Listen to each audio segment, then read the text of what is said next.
Hello and welcome to lesson one of IELTS Essay Masterclass. My name is Chris. You're all very, very welcome.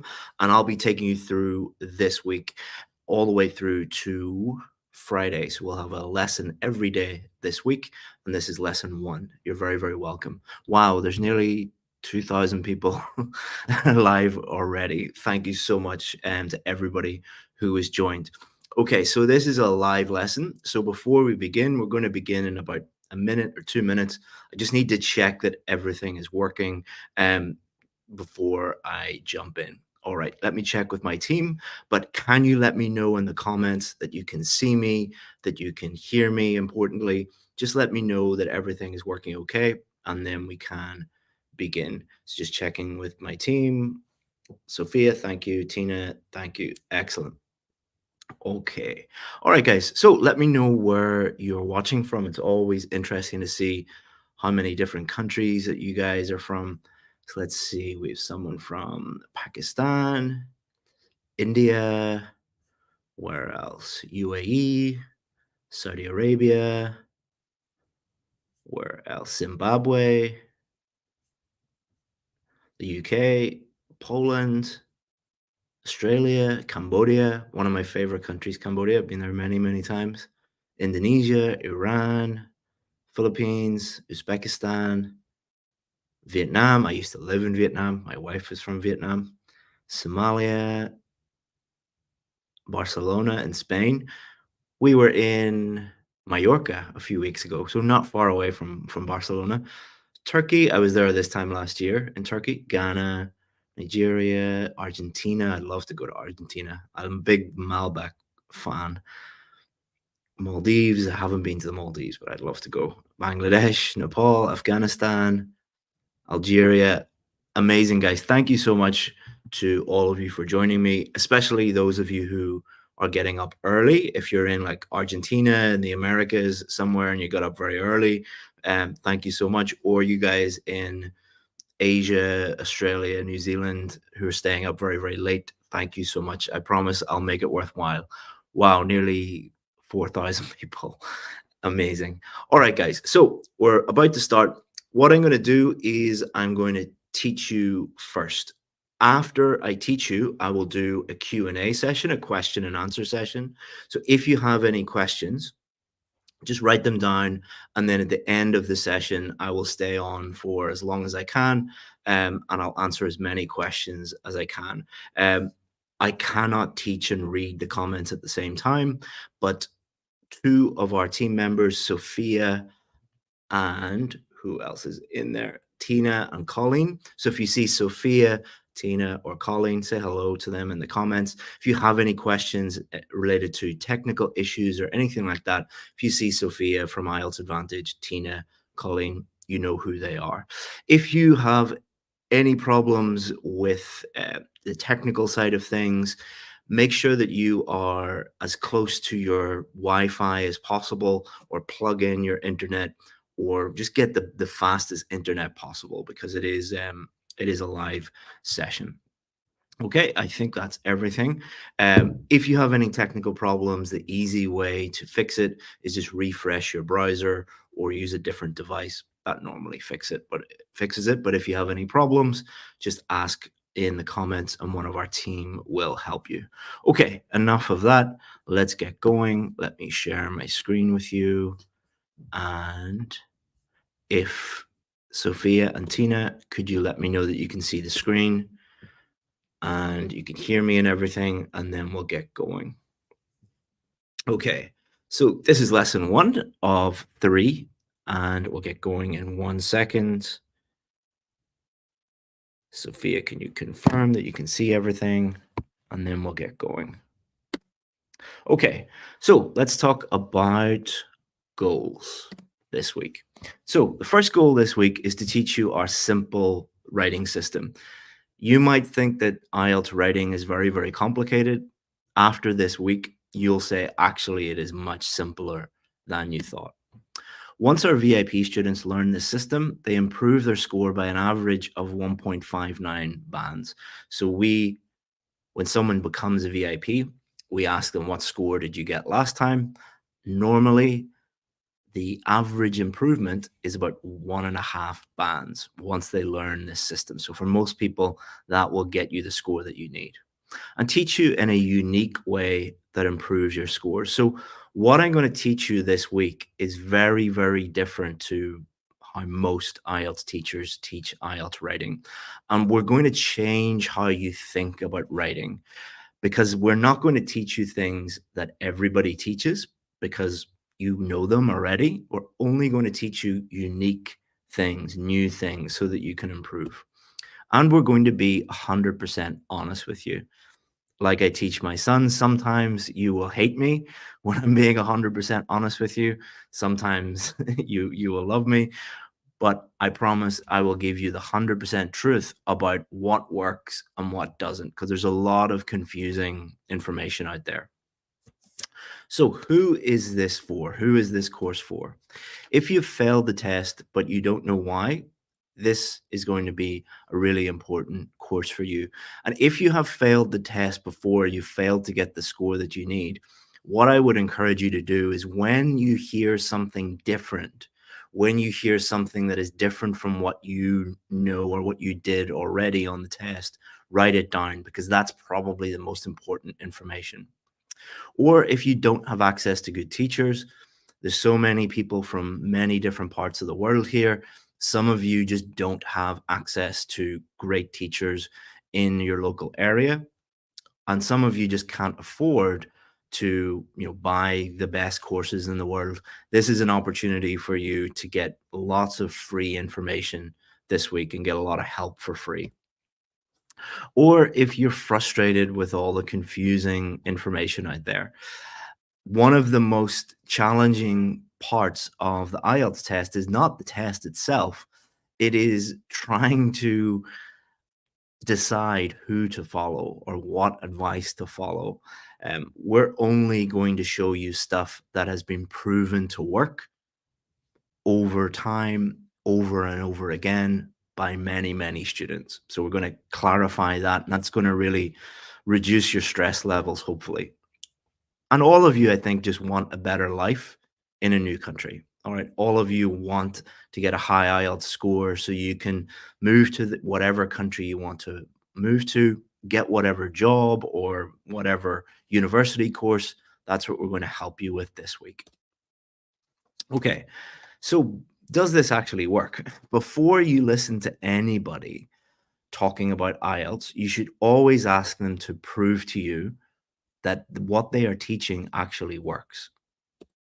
So, first of all, there is no one best way to write an essay. It's not like mathematics, all right, where there's one solution to a problem. It's not like physics, where there's one solution to a problem, or engineering. It's not a hard science in that way. There are many, many good ways to write an essay, and I am not going to say that I'm the best IELTS teacher in the world. That would be impossible to prove. But what we do have are more band 7, band 8, band 9 success stories than any other IELTS company in the entire world. So we're only going to teach you stuff that we know works because real students have done it. None of this is theory or our opinion. This has been tested with real students. So why am I helping you guys for free? Why am I taking time out of my week to help thousands of you this week? Well, it's really because of these guys. So this is my wife, this is my little boy Tom, and this is my newest little boy William. He's in his mummy's tummy here, and this is him chilling out with his friends here. So I want to tell you why we spend so much time creating free content. I think we create more free IELTS content than anyone else in the world. Why do we do it? Well, because of these guys. So the day my life changed was when my wife told me we were going to have our first son. This is Tom, my first son. My life changed from looking after myself to looking after him. And what I did was when we had Tom, I got the best job that I could get. I started working for the British Council. So after Tom was born, I was promoted at the British Council, and life was good. I was working in Vietnam for the British Council, and we had a very good life. If you are a teacher for the British Council in Vietnam, you get paid a very good salary. But then we decided to take a trip, and we returned to Ireland, where I'm from, where I'm speaking to you from today. And believe it or not, this is my front garden in Ireland. So you can see it's beautiful countryside. There's mountains, this is the sea over here, there's forest, there's lakes, there's a great place to bring up a child. But we were kind of stuck in Vietnam. So because my wife is Vietnamese, she couldn't move to Vietnam. And Tom is, Vietnamese and British, but his mum, because she's Vietnamese, couldn't move to Ireland, where I'm from. So my son was stuck in a tiny apartment in Saigon, Ho Chi Minh City, breathing polluted air. I wasn't very happy about that, considering I come from here. So he was about to start school. He was getting, I think, to about 4 or 5, but the schools in Saigon that were good were very, very expensive. I think the international schools in Vietnam are about $25,000 a year, but the education there is worse than the free schools in Ireland. So we wanted to move back to the UK, and we decided that we were going to move back. But as many of you know, it was impossible to move to the UK because we had a visa nightmare. To get home, we had to provide hundreds of documents, our bank statements, even photographs of our wedding, photographs of us dating to prove that my wife deserved to move to the UK. And for 5 years, we had to prove to the government that we belonged in my own country. The lack of freedom over our own lives made us feel like giving up. So, the most frustrating part of that, and the most frustrating part of, I think, IELTS preparation is the lack of freedom that you feel. You feel that, governments are telling you what you can do with your life, and you feel like giving up. But after 5 years, we got our visa accepted, and this is where we live now in Ireland. We have a great life, and that's why we try and help as many people as possible. We try and create as much free content as possible because we know what it's like to have, someone controlling your life like that. I believe everyone should have the freedom to choose where they live, what school their children go to, and the job that they do.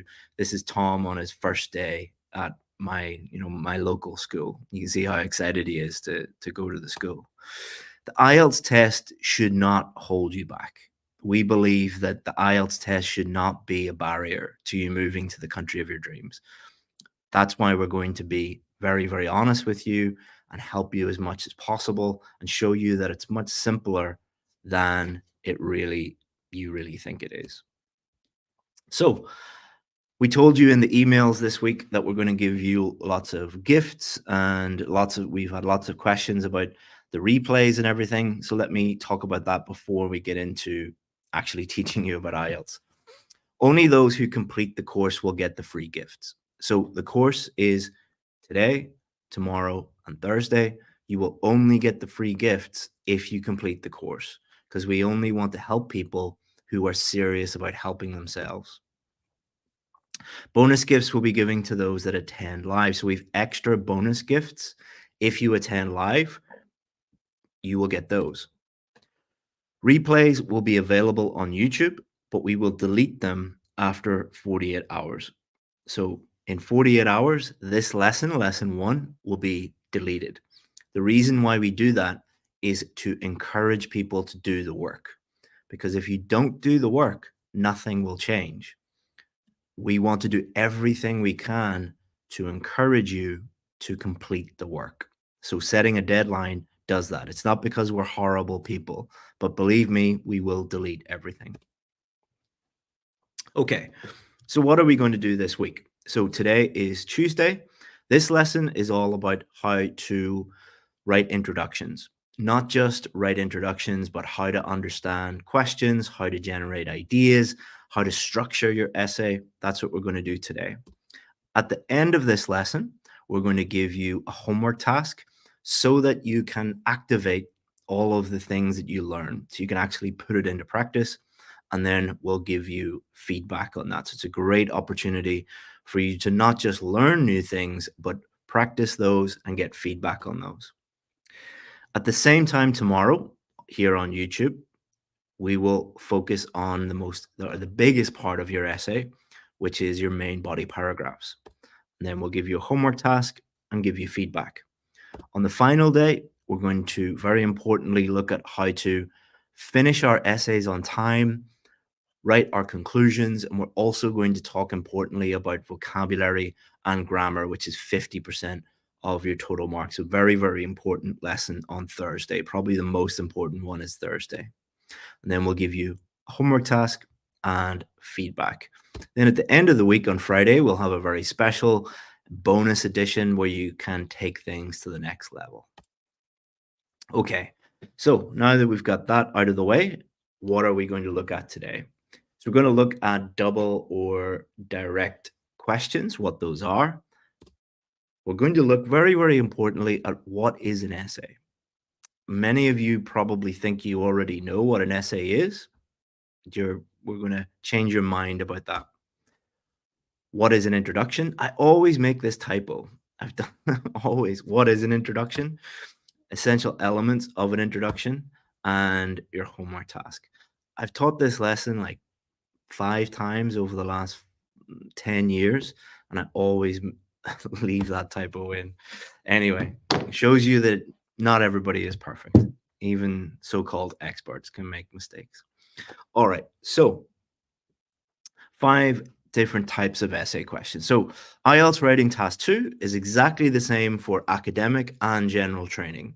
General training, academic, no matter what you're doing, you're going to do the same 5 questions. Not all on at the same time, but there are 5 possible questions that you might get on test day. You might get an opinion question, which asks, like, do you agree or disagree, or what do you think about something? A discussion question, which asks you to discuss other people's views and give your own opinion. You might be asked about causes and solutions or problems and solutions. Or you might be asked about advantages and disadvantages.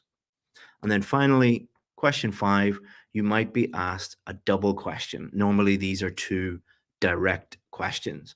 Now, this week, we're not going to do all 5 because we literally don't have time. And if we did all 5, we wouldn't really be able to go into the detail that we need. But a lot of the things that we will teach you for double questions can be applied to the other 5. And the double questions are becoming more and more popular, I think. And they're the one that students are least familiar with. So we're really going to focus in on those this week. And if you want help with the other ones, we do have extra help that we'll tell you about at the end of the week. Okay, so what are double and direct questions? Normally 2 questions in one task, and both are direct questions. So let me show you an example. What do I mean by that? So for any question on the IELTS test, you will first get what's called a question statement. This is just a general statement introducing you to the topic.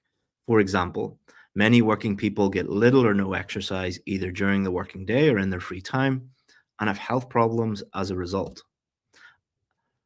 Then you will get the actual questions. So double question just means 2 direct questions. Why do many working people not get enough exercise? What can be done about this problem? So this is a double question, and you'll always have a general statement and then 2 direct questions. So before we look at that question, before we look at samples and all those things, we need to take it back to basics. We need to simplify everything and think about what is an essay. But before we look at what an essay is, we need to think about what an essay is not. So an essay is not a chance for you to show off how great your writing is. That is not an essay. That's what many of you are doing. It's also not a chance for you to show off how amazing your vocabulary and grammar are. That is not what an essay is, but that's what many of you are doing. An essay is also not lots of ideas about a topic. It's not listing as many different ideas as possible. None of those things are an essay. But a lot of you are trying to do all three of those things in your essay. Well, what happens if your task is write an essay and you're doing all the things that are the opposite of an essay? So, what is an essay? An essay is an attempt to establish objective truth about a given topic. Now, that's just a fancy academic Cambridge way of saying answer the question. An essay is your reasoned argument about a given topic. Again, that's just an academic way of saying develop your ideas. An essay writing is a skill. Most of you have little or no experience with this skill. Like any skill, it can be learned and improved. So, what you need to do is forget everything you already know about writing an essay. You need to accept that essay writing is a skill. And if you're watching this video, you're probably not very good at that skill. That is fine. That is totally normal, like any skill. But you need to learn to get better. That is what you're here for. If you come into this lesson and think, I know everything already, you're wasting your time. All right. And if you go and look at all of our success stories, so you can go on to IELTSadvantage.com, you'll find the biggest number of band 7, 8, and 9 success stories. All of these students, what they talk about, how they improved from like band 5.5 to 7, 6.5 to 7, how this student got 8.5 in writing, how this student got a band 8 in writing. They didn't change stuff about their essays. They changed their mindset about essays. They changed their attitude towards essays. They changed their idea of what an essay actually is. So, an essay is a reasoned argument. What is a reasoned argument? So, I'm going to show you 3 statements now, and I want you to tell me which one is most reasonable. All right, not correct, not factually correct, not amazing, not high level, but reasonable. So if somebody said to you, Argentina are the best football team in the world, is that reasonable or unreasonable? Or what if somebody said to you, Argentina are the best football team in the world because they've won the most World Cups? Not factually correct. I'm not saying you need to check whether that's correct or not. But is that reasonable or unreasonable? Is it more reasonable than the first statement? What about this one? Argentina are the best football team in the world because I believe they have the most experienced squad. They also have Messi, who many people believe is the greatest footballer to ever live. Now, you don't have to agree with this person. You can disagree with them. You can say that they're wrong. But what you cannot say is that they are unreasonable. Why is this person, number 3, why is this statement more reasonable than this statement? Argentina are the best football team in the world. That is not a reasonable statement. Argentina are the best football team in the world because I believe they have the most experienced squad. They also have Messi, who many people believe is the greatest footballer to ever live. That is a more reasonable statement.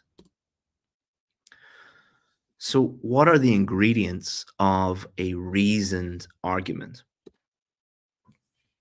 First of all, you need your viewpoint. This is what I think. Now, many people just stop there. All right. Many people just say, I think this. All right. I think Argentina are the best football team in the world. I think Germany are the best football team in the world. I think England are the best football team in the world. Whatever. That is unreasonable because you need to add more things. First of all, you need to add your reasoning, your explanation. The definition of a reasonable argument is you provide reasoning. This statement is unreasonable because there is no reasoning. There is no explanation. This is a little bit more reasonable because there's more explanation. This is a little bit more reasonable because there's further explanation. But you can make it even more reasonable by adding evidence, which in other words are examples. So if your essay contains viewpoints and you back it up with explanations and you back it up with examples in the form of evidence, then that is a very, very strong reasoned argument. What we try and do at IELTS Advantage and in our VIP course is break everything down into simple building blocks. So the simple building blocks of an essay are reasoned arguments, and then the simple building blocks of an argument are your viewpoint, your reasoning, your evidence. Now, many of you might be thinking, what has this got to do with my English level? Why is this guy who teaches an English test talking about reasoning and evidence and reasoned arguments? That's like asking why you have to do exercise when testing your fitness levels. So if you go to the gym, how are they going to test your fitness levels? They'll get you to do certain exercises. When you do an English test, they get you to do these things. Can you give a clear viewpoint? Can you write a reasoned argument? Can you provide evidence to back up that reasoned argument? You are demonstrating that you know how to clearly communicate in English, because IELTS is not an English test. It is a communication test. They are testing if you move to Canada or Australia or America or the UK or wherever, can you communicate with other English speakers in that country? That's what they're testing. So change your mindset from, I need to give the examiner lots of high-level English, to I need to clearly communicate with the examiner. Sorry if you can hear people in the background talking. There's people in my office that are being a little bit too noisy. Apologies for that. So let's remind ourselves of this question. Many working people get little or no exercise either during the working day or in their free time and have health problems as a result. Why do many working people not get enough exercise? What can be done about this problem? So take a screenshot or take a photo of this question, or just have a think about it. We're going to dive deeper into this question, and we're going to use this question to help us understand how to write an essay and how to write an introduction. All good? Okay. Don't worry, we'll show it to you again if you didn't take a photo of it or whatever. Okay. So before we look at the structure of our introduction, before we look in detail about how to write an introduction, let's talk about the overall structure of a double question essay.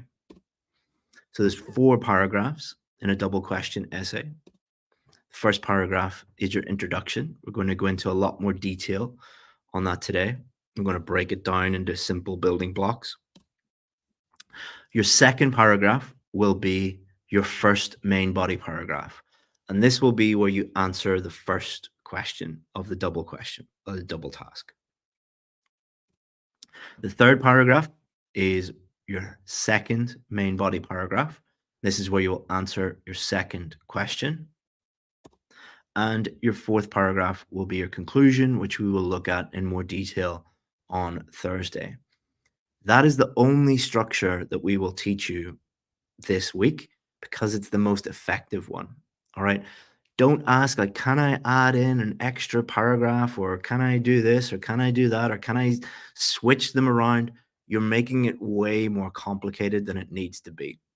We don't teach the best structures. We teach the structures that get the highest score and are the easiest for students to understand and learn. Those are really the best structures. So that's the one that we're going to use. So let's look at introductions. So what does a structure allow you to do? Your introduction All an introduction is just, if you break it down into simple, easy to understand language, you are communicating with the reader and you're saying to the reader, here's what I'm going to argue. This is my argument. Here's an introduction to what I'm going to argue. MBP, main body paragraph. MBP, main body paragraph 1. Here is my first reasoned argument. MBP 2, here is my second reasoned argument. And your conclusion, here is my point of view, here's what I think, and a summary of my main arguments. So you need to stop thinking about complicated structures and just focus on creating a reasoned argument. What does an unreasonable argument look like? Here's what most IELTS students do, and I know this because I've looked at thousands of essays over the last more than 10 years. Here's what most IELTS essays look like. Here's some general background information. In this modern world, blah, blah, blah is a hot topic. This essay will discuss blah, blah, blah, blah, blah. Just word salad, nonsense. Here are some points without any reasoning, without any evidence, just a shopping list of points. Here's an even longer shopping list of general points related to the general topic. And here's something completely new and completely unrelated in the conclusion. That's what most IELTS essays look like. That's why the average IELTS score for writing worldwide is around 5.5, which is incredibly low. So let's apply that structure to a real story. Stories are great because it helps you remember things. If I just give you lots of information, you won't really remember it. But if I apply it to stories, you might remember it. So in the beginning of this lesson, I said, here's why I think you should follow my IELTS lessons. Here's why I think you should listen to me. I talked about success based on real success stories from real students. And I talked about my real experience of moving from Vietnam to the UK with my wife and doing the IELTS test and how difficult that was. And then I concluded it by saying what I teach works because it's based on real results. And I understand what it's like to have to go through that process. You can structure any story, you can structure any presentation, you can structure any essay in this way. Here are my main points. Here are the details of my main points. Here's a summary of my main points. So now let's go deeper into an introduction and let's break an introduction down into simple building blocks, talk about what it is and what it isn't. Let me just check that I'm not talking to myself and everything is okay. All right. So what is an introduction? You're just going to introduce the argument you are going to make. What is an essay? An essay is basically an argument, not an argument where you're fighting with your husband or wife or your neighbor or your kids or whatever. In an academic sense, an argument is what I think about something. This makes it easy for the reader to understand what the topic is and what your viewpoint is. The reasoning, the detail then comes in the main body. An introduction is to simply help the reader. That is all your essay is doing, helping the reader, not helping you get a good score. It's really important that you understand this point, all right? Really, really important. Your job is not to get a high score. Your job on test day is to help the reader understand your essay. If you help the reader understand your essay, you will get a high score. If you try and get a high score by inserting lots of complex language and complex structures and high level this, high level that, you will not help the reader. You will give them a headache. I know this because I've had a headache many, many times reading your essays.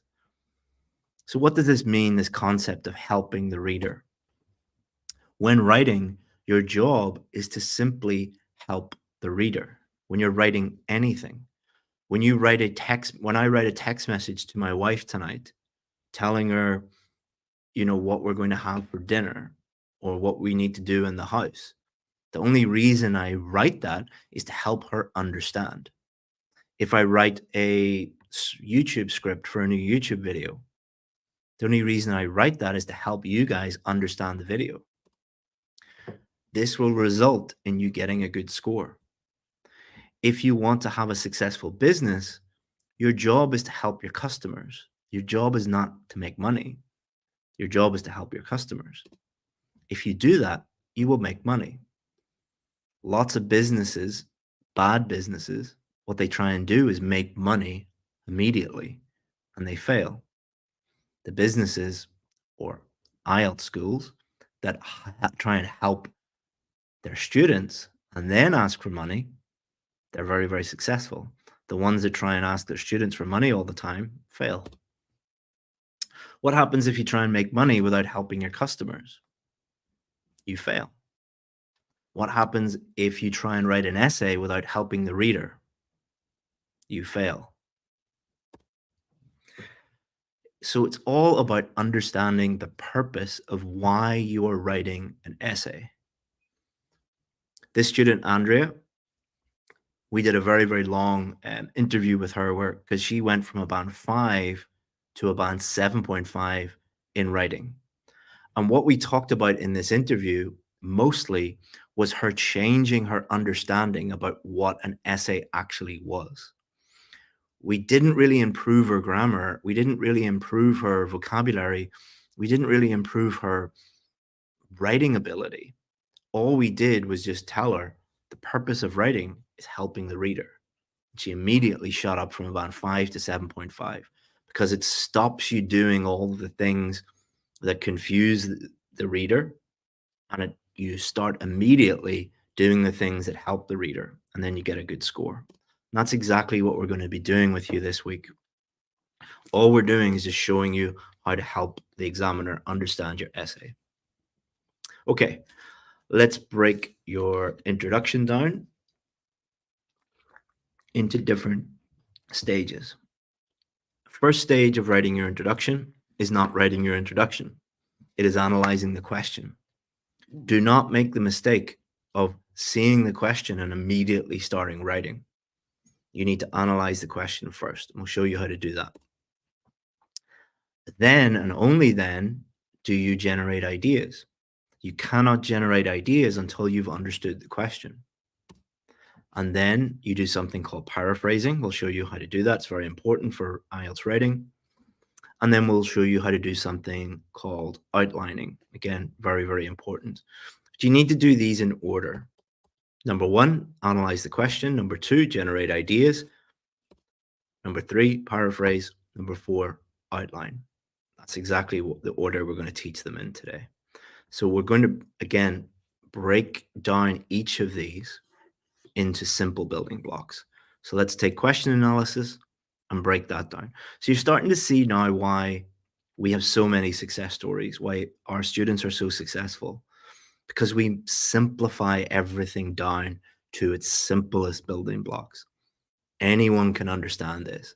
And most importantly, anyone can apply this on test day.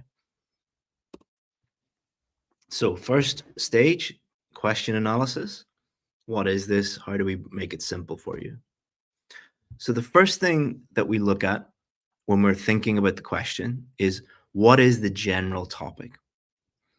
We need to understand the general topic so we don't write about it. What does that mean? That sounds counterintuitive. That sounds wrong. But one of the biggest mistakes that students make is they look at the question, they think about what is the general topic, and they write everything they know about health or traffic or education or whatever the question is about. That is the wrong approach. So once you understand the general topic, you need to go deeper. What are the specific keywords within that topic? And then even deeper, what do they want me to do? What are the instruction words? What does that mean? Let's show you example questions so you understand exactly what that is. So let's read this question. Many working people get little or no exercise either during the working day or in their free time and have health problems as a result. Why do many working people not get enough exercise? What can be done about this problem? So, what is the general topic? In the comments, let me know. What is the general topic? So, it's about health. If you wrote everything you know about health and about exercise and losing weight and all of those different things, would you get a high score? No, because there's specific things within this that are very, very important. So, what are the specific things they talk about? So, many working people, it's not talking about children, it's not talking about pensioners, it's not talking about old people, it's not talking about unemployed people, it's not talking about those lucky rich people that don't have to work. It is about working people. Why do they get no exercise, either during the working day or in their free time, and have health problems as a result? So it's not talking about general health problems. It's not talking about how to lose weight. It's not talking about lack of exercise. It is specifically working people and why they have health problems because they are working, because they can't get enough time to work or enough time to exercise, sorry. So you see there's a huge difference between the general topic and the specific keywords. And this is why you will often get students who go and do the test and say, I wrote a great essay and I got a low score because the examiners are unfair or examiners in my country give low scores. I can say with confidence that that is not the case because I've read thousands of essays where students just write about the general topic and they don't write about the keywords. Thirdly, we need to focus in on the instruction words. Why do many people not get enough exercise? You need to directly answer that question. And what can be done about this problem? You need to directly answer that question. So do it in that order. What's the general topic? Okay, don't write about that. What do they specifically want me to write about? And what do they want me to do? They want you to do these two things. And at the end of the essay, the examiner should be able to look at your essay and understand exactly what you think about those two questions. Nothing else. They don't care about anything else. All they care about is what do you think about this question? What do you think about this question? For double questions, obviously. It's different for other types of questions.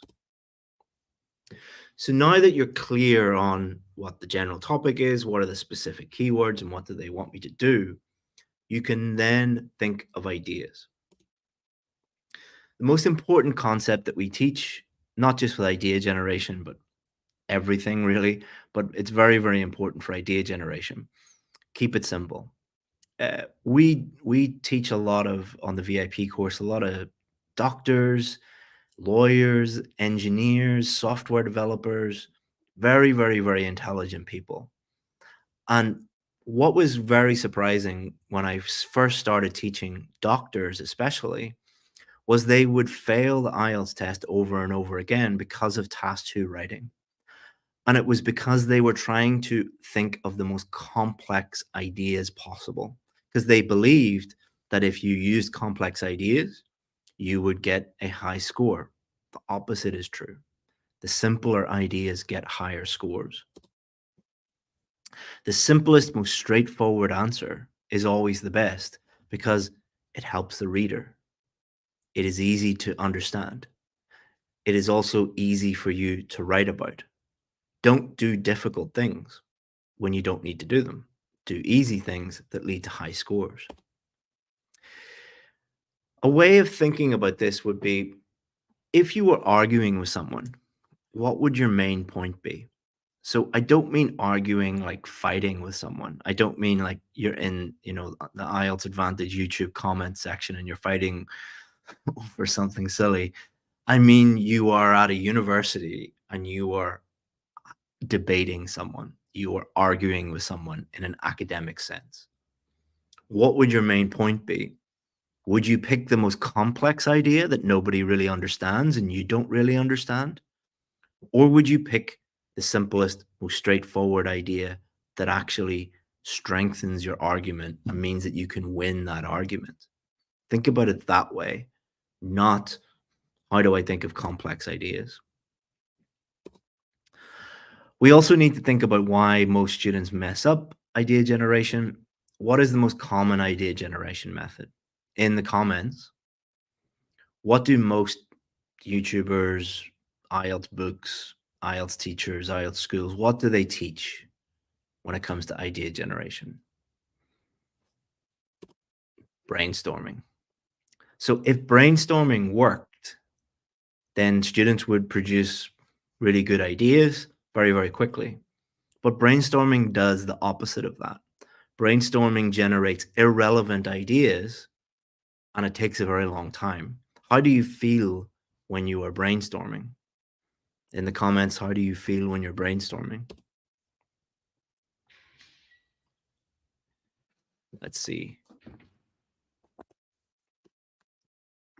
So let's see. So when you're brainstorming, when you're looking at the question, how do you feel?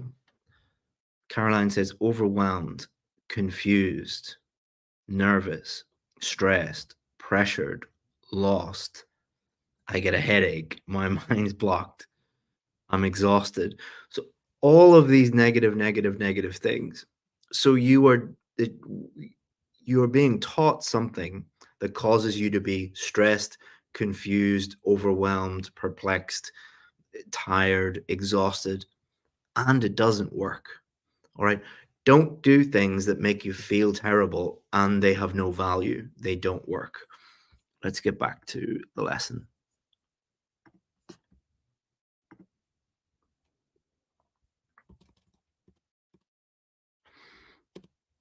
So it's a complete waste of time and it causes stress. So don't do it. Most of your ideas are not specific, they are irrelevant when you brainstorm because that is what brainstorming is. Brainstorming, it was developed by marketers.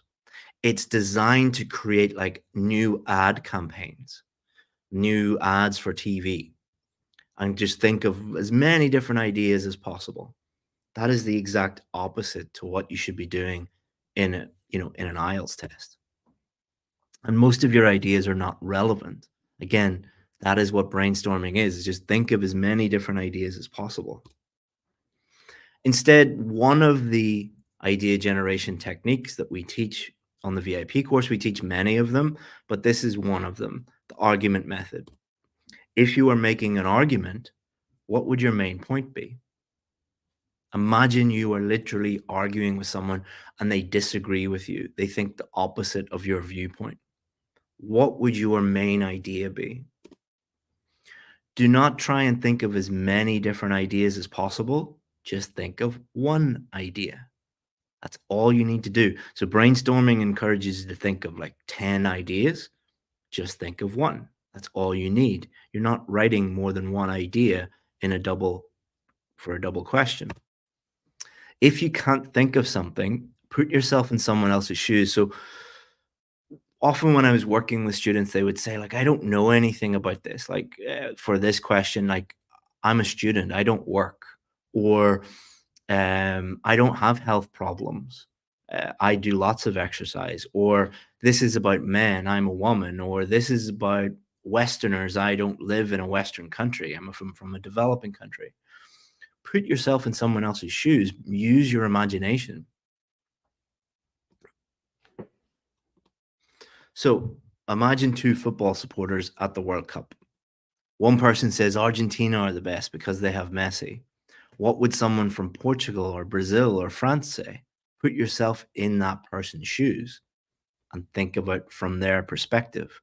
This is part of critical thinking. One thing that they are testing on an IELTS writing task 2 is your ability to think critically.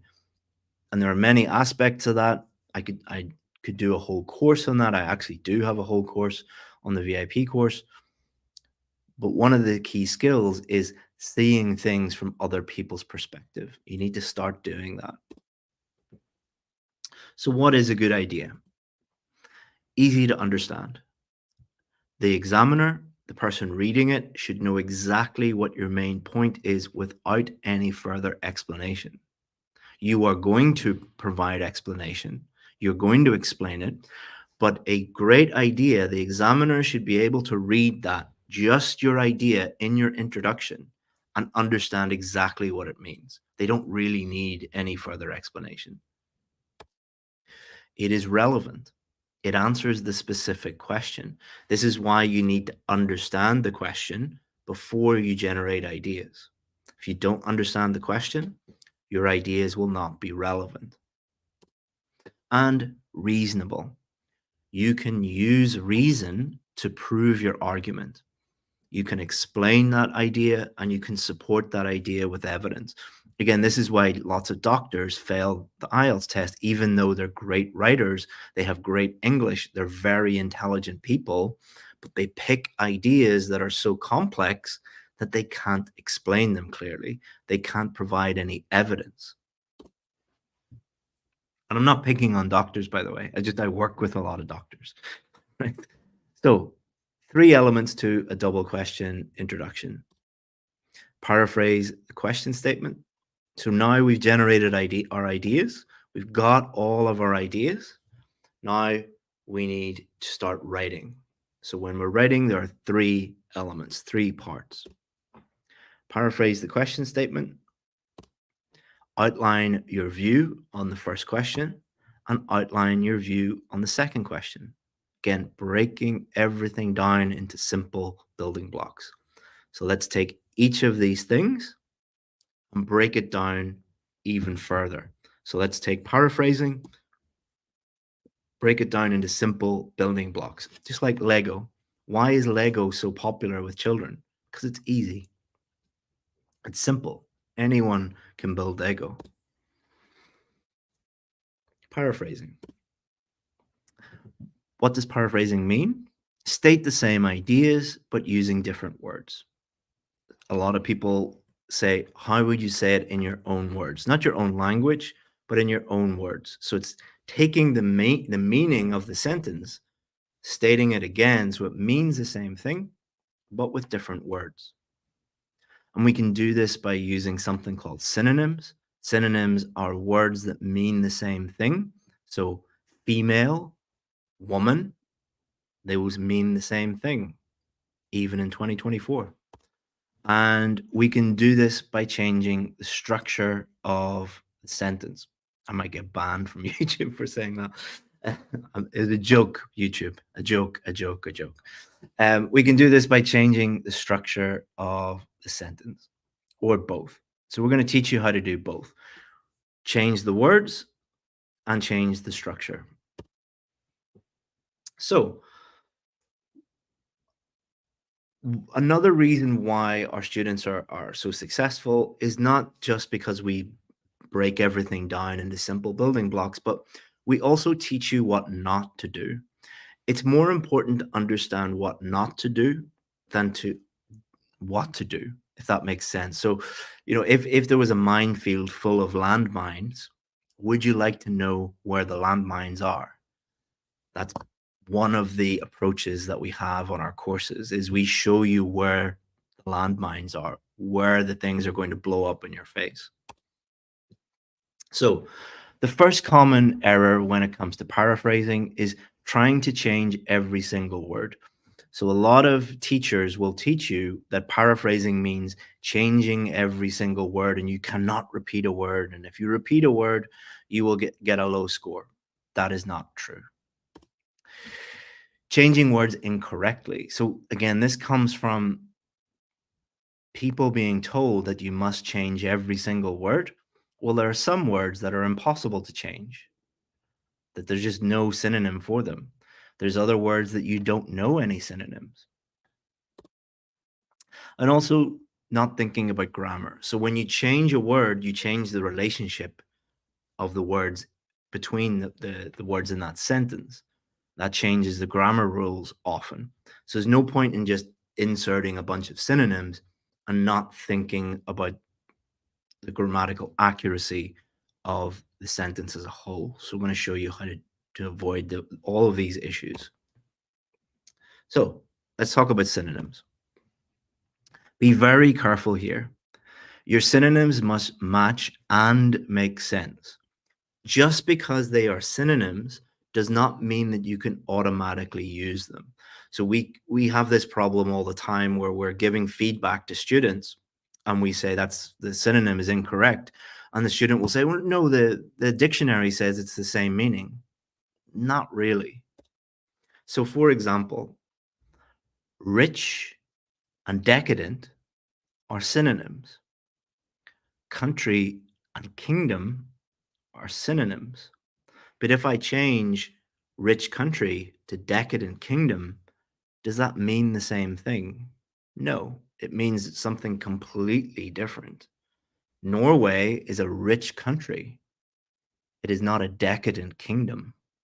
All right. There are some countries that are decadent kingdoms. I'll not mention which ones, but they're not very rich countries. Their rulers are very rich, but the people are not very rich.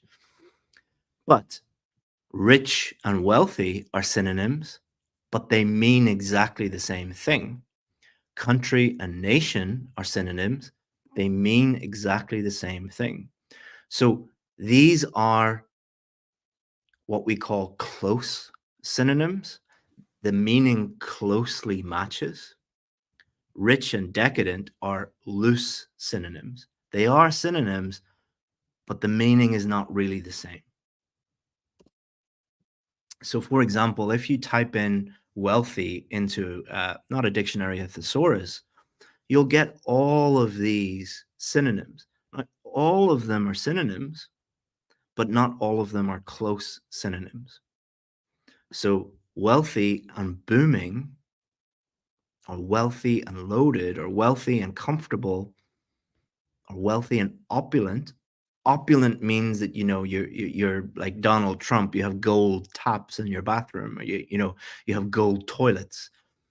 Like, not everyone who is wealthy has an opulent toilet.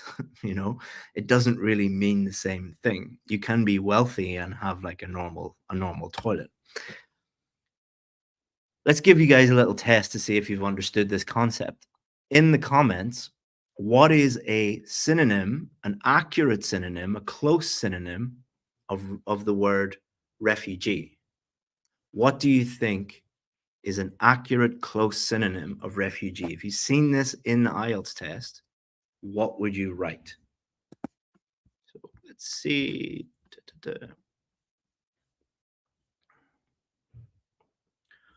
Wow, there's 5,000 people watching this. So stateless, maybe immigrant. No, I have been an immigrant. I wasn't a refugee. Migrant, no, I have been a migrant. I haven't been a refugee.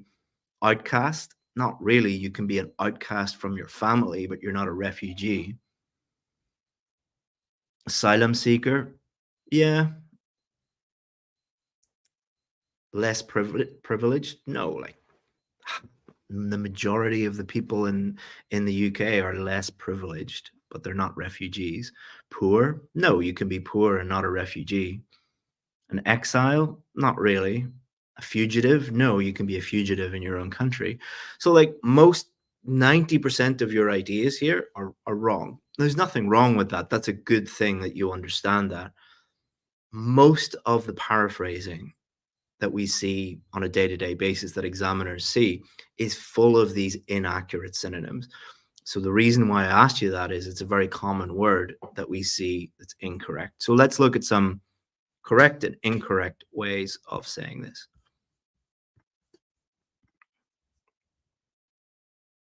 So refugee, it's appropriate and accurate to call a refugee a displaced person or an asylum seeker. Those would be acceptable synonyms. These are unacceptable. Foreigner, immigrant, alien, outcast, migrant, runaway, fugitive. These are all synonyms, but they are not accurate and they are not appropriate. Appropriate also is important. You don't want to be using really informal slang terms in IELTS Writing Task 2. You can do that in IELTS Speaking, but not in IELTS Writing Task 2. So now that we understand synonyms, they must be accurate, we can also change the structure of the sentence. So be very careful that your new sentence makes sense grammatically. And let's have a look at this statement. Many developed nations have opened their doors to refugees recently. So imagine you get this as a question. This is your question statement. How could we change the structure of this so that it's accurate? Well, if we just flipped it around and said, recently refugees go to developed nations who open their doors, that's inaccurate. All right. It's full of grammatical errors. So a mistake that a lot of students make is they will look at general advice that they see on YouTube videos or they read in books, such as use synonyms and change the structure. But then when they do those things, it leads to them actually lowering their score. You need to actually do these things properly. So you can change the structure in this way. Recently, refugees have been taken in by many developed nations, but what they've done is they've changed the structure with an awareness of grammatical accuracy. Don't change things if you're not sure whether it is accurate or not. So how do we combine these two using synonyms and change the structure? So you can combine these two techniques to paraphrase effectively. So imagine you see this. Many developed nations have opened their doors to refugees recently. This is one of our VIP students. This is what they actually did. This is not mine. This is from one of our students.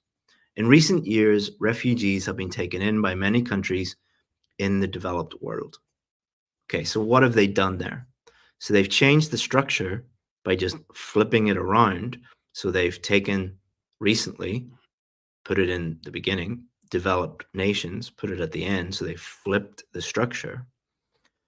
So they've changed recently to in recent years. So synonyms are not just changing one word for another word. It can be two words, can be three words. So recently, in recent years. And then they've repeated the word refugees. Now, many of you might be screaming and saying, putting in the comments, if you repeat a word, you get a low score.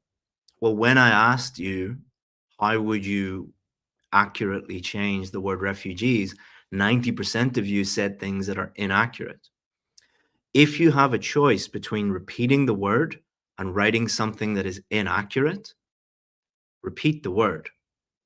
Because if you write in recent years, immigrants have been taken in by many countries in the developed world, that is not accurate. We're not talking about immigrants. We're talking about refugees. It's very, very different technical description or meaning, sorry. Have opened their doors, have been taken in by many countries, many nations. In the developed world, developed nations, developed world. So developed nations, they've changed to developed world. That is a collocation. So you might be thinking they repeated the word developed. Yes, they did repeat the word developed, but they've changed the collocation from developed nations to developed world. So when I asked this student, why did you repeat the word refugees? She said, I couldn't think of a synonym that was accurate. Good, that's what you should do. Why did you repeat the word developed? I wanted to show the examiner that I was aware that this collocation could be changed to this collocation and it was accurate. Good. So this means the same thing, and they have changed the wording. Now, a couple of words are the same, but you don't have to change every single word. Any teacher that tells you differently doesn't really know what they're talking about. So let's look at some samples from our VIP students. So I asked some of our students to write some samples for you for this example question. So this is the question statement. What has the first student done? So there's two different students. First student says, as a consequence of getting minimal exercise, either while at work or when they are off, employed people suffer from health issues. Is this a good paraphrase? Yes or no? And if you say no, why? Let's look at the second student. Workers do not work out as much as they should, and this causes health complications. Is this a good paraphrase? Yes or no? And if you say no, why?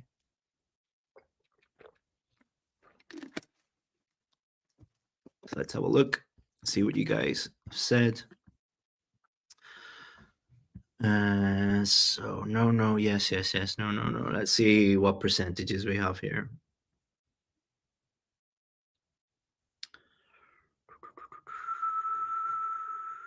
So interestingly, the vast majority of the people that say no didn't explain why.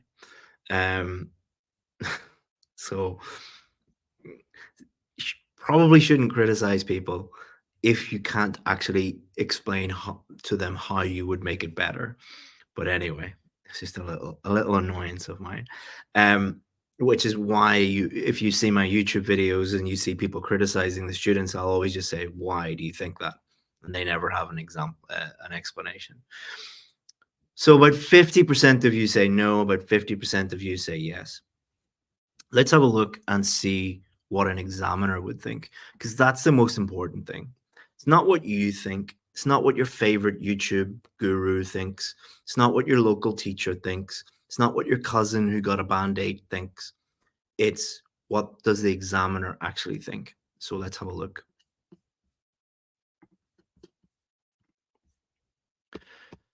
So the examiner will ask themselves a few questions. The first question they'll ask is, does this sentence mean the same thing as this sentence? So this sentence in black, that was your question statement. And these sentences in orange, these are the students' attempt at paraphrasing. Do these mean the same thing as this? Yes, 100% they mean exactly the same thing. So the first tick in the box, they mean the same thing. The second thing that they will ask themselves is, did they change enough words, enough vocabulary, and are those words accurate? Yes, they changed enough of the vocabulary, and all of the vocabulary is accurate. The third question they'll ask themselves is, do the sentences, are they grammatically accurate, or do they have lots of errors in them? These two sentences are sentences. Sorry, I've been talking for too long. I can't pronounce the word sentence. Forgive me. There are no grammar errors. They are grammatically perfect. So 50% of you don't know what you're talking about. And that's fine, because the most important thing that you need to understand is there's nothing wrong with your writing. There's nothing wrong with your grammar. There's nothing wrong with your vocabulary. You've just been taught the wrong thing. Your idea of what a good essay should look like is wrong. Your mindset is wrong. And the good news is that you can change your mindset immediately. Today, you can change it this minute. Now, the last thing that you need to do in your introduction is briefly answer each question, outline. So, many working people get little or no exercise, either during the working day or in their free time, and have health problems as a result. Why do many people not get enough exercise? The most obvious, straightforward, simplest, most popular answer is they don't have time. Is that a complicated idea? No. Is that a high level idea? No, there's no such thing in IELTS Writing Task 2. Is it a simple idea that is easy to write about and easy to understand? Yes. So whenever I was doing a group class with the VIP students, I asked them, what is the most popular idea? If you asked 100 people this question, if you're on the streets of New York or London or Sydney today, and you walked up to working people on their lunch break and you say, why do you not get enough? Well, maybe it might be rude to walk up to people and say, why are you so fat? But if someone asked, I am fat. So if somebody asked me that question, lack of time. I just don't have time. I'm teaching IELTS for free all day. And if you ask them, well, what can be done about this problem? If you asked 100 people with this problem, what are you going to do about this? They'd say, oh, I need to go to the gym. Like I need, to work, go for a walk every morning, or go to the gym every evening, or, go for a run during my lunchtime. Some kind of designated exercise period. Or another idea would be, put less food into your mouth. Eat less and move more. It's usually a good idea. But even though that's very simple, I don't do it. All right, so putting it all together. So we have our two main ideas here: lack of time and some kind of workout routine. So here's the question statement. Oh, sorry. This is the paraphrased question statement. So as a consequence of getting minimal exercise, either while at work or when they are off, employed people suffer from health issues. So this is a paraphrase. This is our first building block of our introduction. Then we outline the ideas, we answer the questions, we outline what we think. Question 1, this is because of a lack of time, and designated gym sessions could solve this problem. So this is what our students wrote.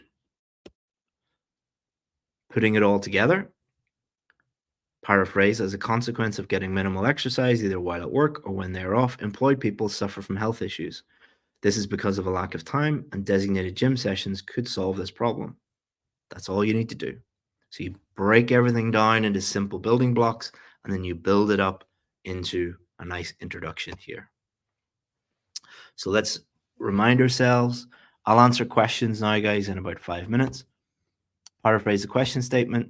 Outline your view on the first question. Just outline your main idea. Answer the question. Outline your view on the second question. Answer the question. So this is going to be very, very, very different from what your other IELTS teachers in your local school or your favorite YouTuber is teaching you. But don't worry if you think this is different from other teachers. Many students watch my lessons and worry because it is so different from other teachers. My advice is also different from most IELTS books, websites, and YouTube channels.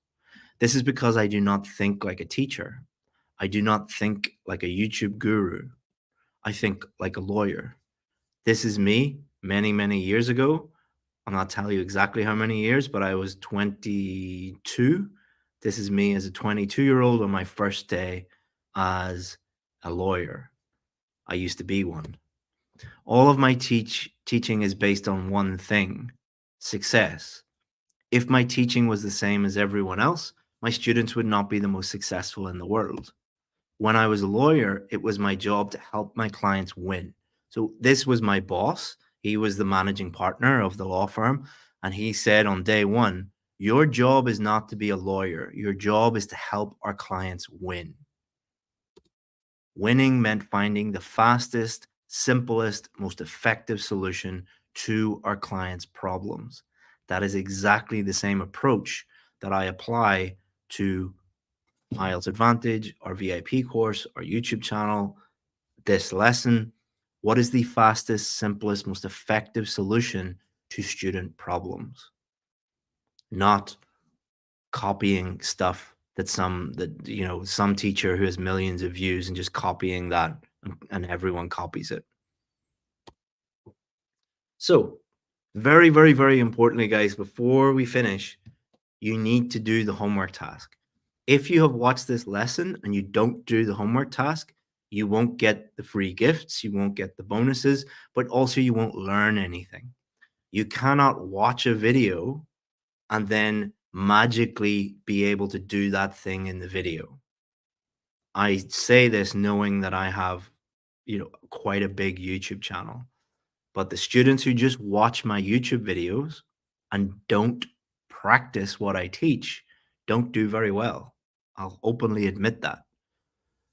But the students who watch the information and then practice doing that thing, they get high scores. Why are you watching this video? Not to be, I'm not the most entertaining person in the world. Go and get Netflix or Disney Plus if you want to be entertained. If you want to improve your IELTS score, do your homework. I know I sound like a boring dad, but I am a boring dad, you know. Here is your homework task. Take a picture, screenshot, whatever. We will also email it to you, and you can watch the replay of this. There are multiple ways that you can get this question. Don't worry. But if you want to take a quick photo of it, do it now. I'll leave it up for 5 seconds. But please stay, keep watching, because I'm going to give you some very important information, and I'm also going to answer any questions you have. Okay. So if you missed this question, I'll email it to you, and you can watch the replay. There's some very, very, very, very important rules, guys. Write out your task. Do not post it or send it anywhere. Do not email it to me. Do not post it in a Facebook group. Do not post it below a comment in any of our channels. Take a pen and a piece of paper and write it out. That is not for my benefit. That is for your benefit. All right. Please do not demand that we look at your work individually. More than 50,000 people have signed up for this masterclass. Yes, 50,000 have signed up. I do not physically have time to look at 50,000 introductions, but I will give you feedback. But just listen and pay attention to how I'm going to do that. Feedback will be given at the start of lesson 2. I'm going to give you feedback in a very, very special way that is extremely effective, and I can give you feedback to everybody at the same time. But you must attend lesson 2. You will get feedback at the start of that lesson. Write it out on a piece of paper. Do not email it to me. You are not more special than the other 49,999 people. So we looked at how to analyze the question. We looked at idea generation, why brainstorming is such a bad idea, and why the argument method and the simplicity method is much better. We looked at paraphrasing. We looked at how to outline our ideas and briefly answer both questions in the introduction. We looked at what an essay is, what an introduction is, what it's not, how to help the reader. And then we put it all together. Do your homework. Sorry for sounding like a very strict parent. Thank you for your time, guys. I realize that there are hundreds of IELTS channels. There are thousands of IELTS books and teachers and whatnot, and you gave me your time today. I really, really appreciate it. My email is chris@ieltsadvantage.com. If you have a question, if we can help you in any way, do feel free to email us. Just please don't email your introduction or your essay. All right. I don't have time to do that, but one of our team will reply to an email with information to help you if we can. All right, guys. So I hope that was useful. If it was useful, let me know if there's anything else I can do. Let me know. But we will be doing main body paragraphs tomorrow. So we will email you the link. It's also here on YouTube.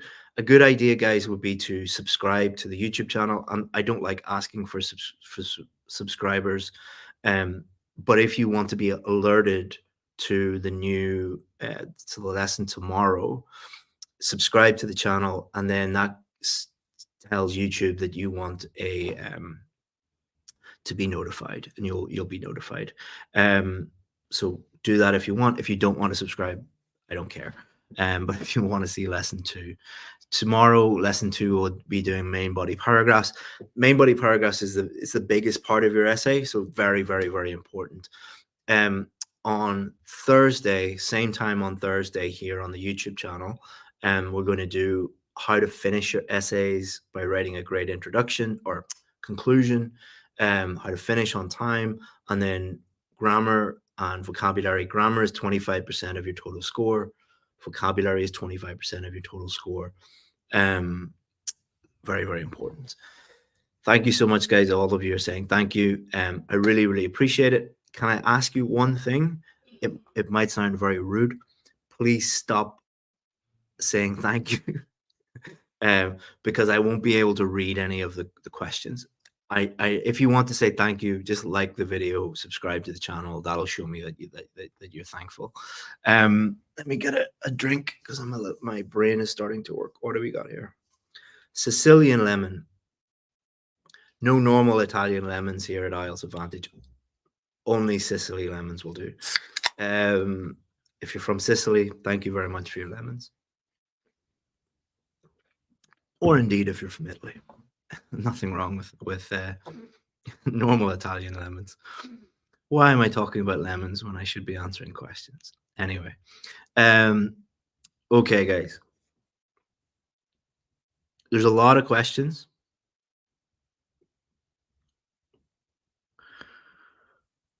First question. So if you ask a question that I have answered multiple times in the lesson, I'm not going to answer it. For example, somebody said, how can I send my homework to you? I just said that 8 times, so I'm not answering that question. Please, guys, do not ask the same question again and again and again, because YouTube will block you. If you ask the same thing, if you comment the same thing again and again and again 14 times or more, it'll block you. Please stop saying thank you. I know that sounds terrible, but I can't read any questions. Very good question. Somebody said, what about a thesis statement? So a thesis statement is just, here's what I'm going to argue. That is a thesis statement. Here's my argument. So by answering both questions directly, that is your thesis statement. So it's just another outlining, is just another way of saying a thesis statement. The reason why I don't call it a thesis statement is students often get confused about what a thesis statement is, and they get worried about it, and it sounds very technical. We try to avoid very technical academic language and just tell people exactly what to do so they don't get confused. When life gives you very, very good, Ahmed. When life gives you lemons, make sure they're from Sicily. Yes. If you come to the UK, this is from Marks and Spencer's. There's a lot of bad things about living in the UK, especially these days. Marks and Spencer's isn't one of them. It's one of the perks of living in the UK. How long is your essay supposed to be? Don't worry about length. We'll talk about that later in the week.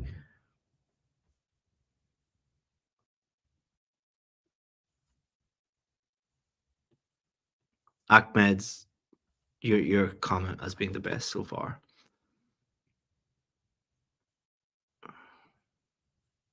A lot of you are asking, what about a hook? We don't teach. So we don't teach background statements, and we don't teach hooks for introductions. The reason for that is we don't teach anything that doesn't improve your score. We only include things in our essays that will directly improve our scores. Background statements don't improve our scores at all. Hooks, why do we write a hook? We write a hook to grab the attention of the reader, the examiner. The examiner is being paid to read your essay. All right, believe me, they do not want to read your essay. None of your essays are interesting. You can't hook them. Like you could be Shakespeare himself and write the most amazing hook ever written. The examiner doesn't care. They're being paid to read your essay. The other reason is if you insert sentences that don't increase your score, you are increasing the likelihood that you are making grammar and vocabulary errors. Also, a lot of the teachers who tend to teach hooks and background statements, they tend to get students to memorize stuff. And that memorization normally leads to lower scores because the examiner knows what they're doing. So that's why we don't teach hooks or background statements. But very good question. Someone says, "Where do you live in London?" London is there's more to the UK than London. London is a very small part of the UK. I live in the good part of the UK, the Irish part. That'll cause a whole. We see the comments about that. Looking forward to people telling me the politics and history of where I'm from.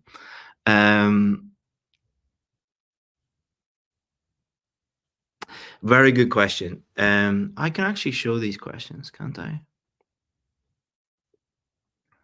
It's going too fast.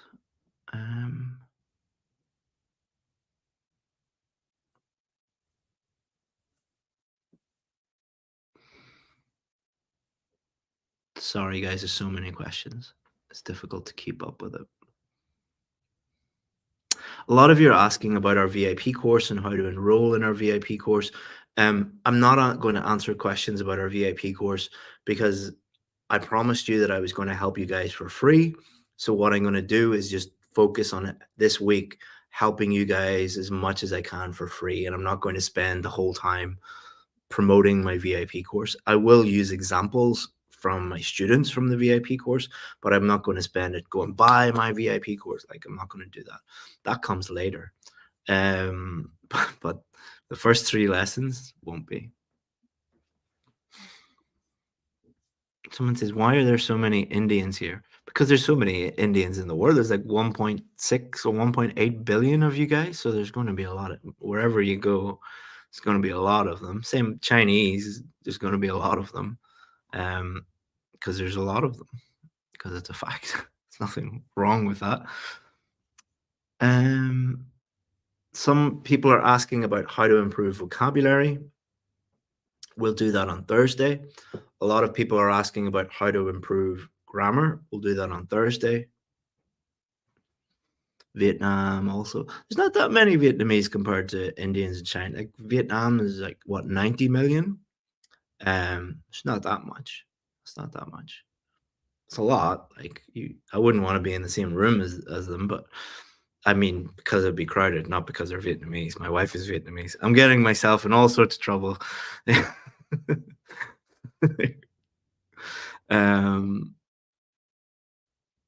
Okay, guys, stop. Someone says racism. Yeah, I'm really racist for talking about countries.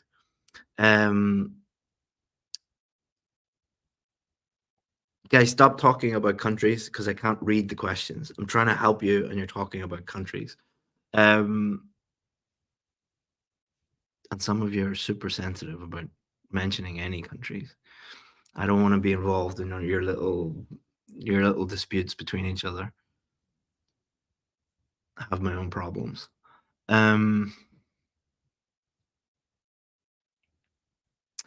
So a lot of you are asking about, like, what about opinion essays or discussion essays or advantages and disadvantages or problem and solution? I do not believe in teaching things in a very quick surface level way because that leads to a lot of mistakes. So like this week we will do 3 lessons just on double questions, like 3 hours, and we won't even cover those types of questions enough because we really need to go deep and show you exactly what to do. If I give you just some quick answer, it will lead to failure, and I don't want to be responsible for someone failing the test.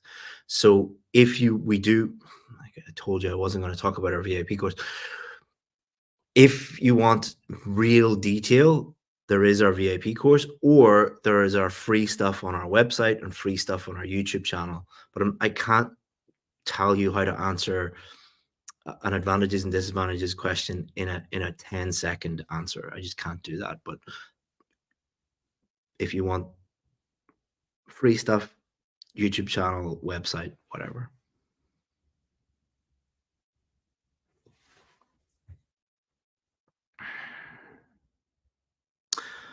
Some people are asking, like, will there be other master classes? No. Um, there's 50,000 people have signed up for this masterclass. Just getting 50,000 people into that takes weeks and months of preparation. And, it's just way too much work. So, no, we won't be doing that.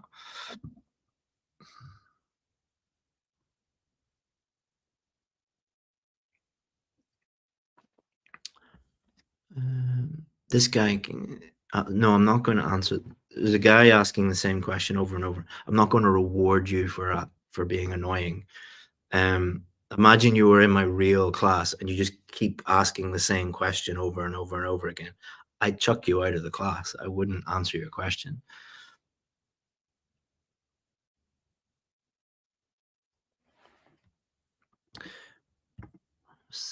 I'm trying to click on some of them, but there's too many questions. Okay, what I'll do is try and pick the questions that would help the greatest number of people. I'll do it in a utilitarian fashion.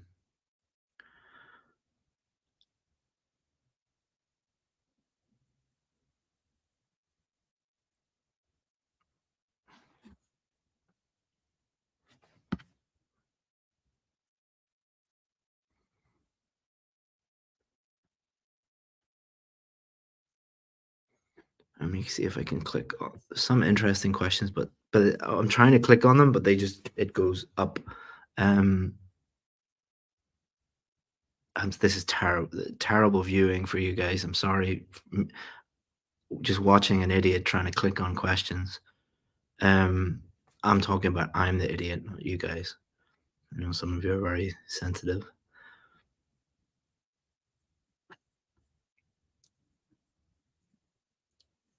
No. Okay.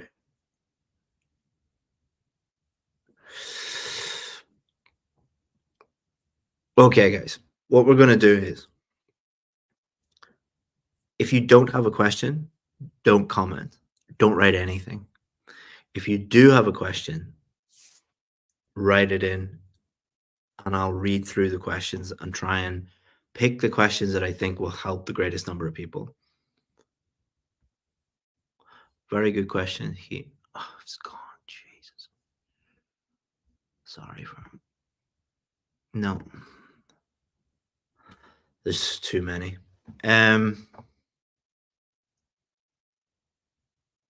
Okay, guys. What I'm going to do is something different to solve your problems. So what you can do is go to Google, type in IELTS Advantage into Google, and then put plus IELTS Advantage plus, and then write your question. What it will do is Google will take you to an article on our website that answers that question for you, or it will take you to a YouTube video that will answer that question for you. I just cannot read the number of questions and process the number of questions that is coming through. So you can do that, or you can just go to our website. Let me show you. Do we still have let me show you. So if you go to our website and hover over resources, you'll see IELTS writing task 1, IELTS writing task 2, IELTS speaking, IELTS reading, IELTS listening, vocabulary. So these are the main parts of the test. And if you click into one of them, it will take you to all the help that you need for that thing. So you just need to read through that. Or what you can do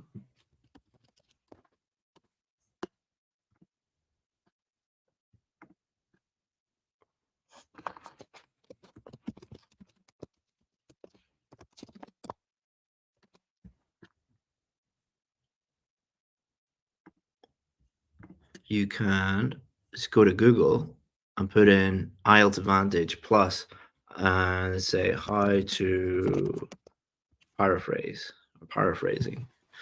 And Google will take you to an article called How to Paraphrase or 3 videos or one video from our, don't use one of our competitors. That would be a bad idea. But it will take you directly to an article from our website that will show you exactly what to do. So that's option number one, is use our website. Option number two, use Google. Or option number three is email us, and one of our team will direct you to. People are just asking the same questions over and over and over again and commenting silly stuff, and I can't read it. It's too much information for my dumb brain to process. Okay, guys. So I'm going to end it there because I just can't read all of these comments. And I will see you tomorrow for lesson 2 and Thursday, lesson 3. The good news is that most people don't show up to lesson 2 and lesson 3.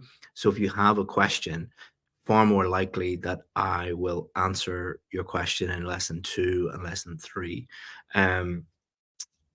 But if you can't, follow the suggestions that I made, then how seriously are you taking your preparation? Thank you very much, guys. I really, really appreciate your time. I'm sorry I couldn't answer all of those questions, but I'm not Superman. But I do have 10 years worth of videos and 10 years worth of IELTS material on our website to go look at that if you want. Thank you very much, guys.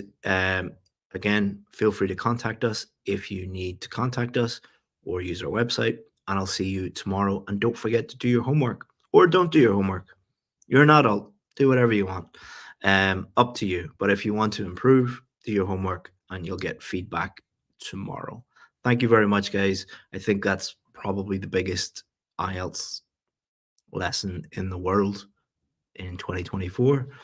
There's 3,000 people just listening to me talk nonsense. So I'll end it there. Thanks very much.